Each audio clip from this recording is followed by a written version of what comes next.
Today, we're diving into a fascinating Japanese company called KATITAS that's totally shaking up the housing market. Their business model is so unique that we're going to break it down like a conversation between a portfolio manager and their senior analyst, really digging into the details. Let's get right to it. So, if you're the portfolio manager, the first question you're going to ask is the big one, the one that seems almost impossible. How in the world can they sell a completely renovated, high-quality home for literally half the price of a new one? I mean, something has to give, right? How is that even sustainable?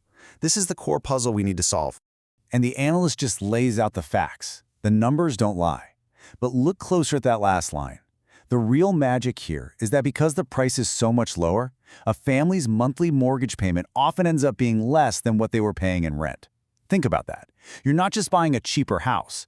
You're flipping a monthly bill into an actual asset, building equity for your family's future. Okay, so the PM's next question is obvious. How did they even figure this out? And the answer is pretty brilliant. The analyst explains that KATITAS didn't just try to compete better.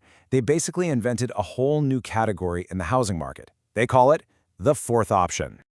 Here's how the analyst breaks it down. For decades, if you wanted a home in Japan, you had three choices. You could pay a fortune for a brand new house. You could take a big risk on a pre-owned home as is, with all its hidden problems. Or you could just keep renting and never build any equity. What KATITAS did was carve out this perfect space right in the middle, a blue ocean, offering the affordability of a used home, but with the peace of mind and quality of a new one. Now, any good PM is going to be skeptical. They'd say, okay, the value for the buyer is crystal clear. I get it. But where are you getting the houses? For this model to work, you need a constant stream of cheap inventory. And this, right here, is the supply-side genius of their entire model. The analyst explains it all comes down to one word, Akiya. This is the Japanese term for vacant homes, and it's a massive national problem. There are millions of them. But KATITAS looked at this problem and saw a huge opportunity. They specifically go into rural and regional areas, places the big developers ignore, and they buy up these empty houses. They're turning a market inefficiency into their biggest strength. And this number, well, it just drives the point home. A full 80% of the homes that KATITAS buys are vacant. That is just staggering. It shows this isn't just a side hustle, it's their entire engine. They've built a system that takes a national liability, these empty, deteriorating houses, and turns them, one by one, into amazing assets for families. So how do they actually pull it off? It looks simple, but the execution is key. It's a really elegant three-step model. First, they use their data and their local teams to find and buy the right vacant properties. Second, they have this incredibly efficient renovation process to bring them back to life. And third, they sell a beautiful, high-quality home that people can actually afford. It looks easy on a slide, but doing this at scale is incredibly hard. Now the PM would really start digging into the financials. Okay, sourcing makes sense, but the numbers are what really get me. You're telling me they maintain a gross profit margin over 20% while selling at a 50% discount? That completely flies in the face of industry logic. How are they controlling those renovation costs so tightly?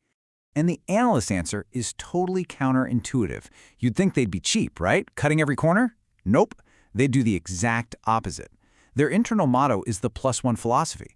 It's not about doing the bare minimum, it's about adding smart extra value, like putting in another air conditioner or better insulation, things that make the customer go, wow.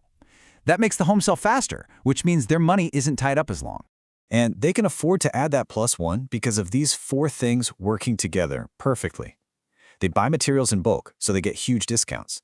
They have a network of contractors who give them great prices because they get steady work. Their planning process is super streamlined to cut down on waste. And maybe most importantly, they have these small, local teams of just 4 or 5 people who are empowered to make smart decisions on the ground. But the PM still isn't fully sold. This all sounds fantastic, maybe a little too fantastic. What's stopping some huge developer with deep pockets from just watching what you do, copying the playbook, and putting you out of business? Where is the real, sustainable, competitive advantage, the moat? And the analyst response is that the moat isn't just one thing, it's the entire system. A competitor might be able to copy their sourcing strategy or their renovation checklist or their sales process. But to replicate the whole thing, the data, the local networks, the culture, all of it, all at once, that is incredibly, incredibly difficult and expensive to do. And they've been actively making that moat even wider and deeper. In 2016, they bought a company called Arbitrage. This created this awesome dual brand strategy. You can see here KATITAS sticks to its bread and butter and regional cities, while Reprice goes after the suburbs of the big cities. Together, they can now cover pretty much the entire Japanese market, which just feeds their scale and data advantages even more. And here is the really clever part the analysts would point out. They have what they call an internal brokerage system. This means a salesperson from a KATITAS office can sell a house owned by Reprice, and the other way around. It seems like a small detail, but the impact is massive. It means more potential buyers for every single house, which helps them sell homes way faster and makes their capital work much more efficiently. Finally, the PM brings it all back to today. Okay, let's stress test this whole idea. We're in a world of rising interest rates. That's usually poison for the housing market. Why should I believe this model is any more resilient than anyone else's right now? For this, the analyst points directly to what the company itself is saying. This quote pretty much says it all.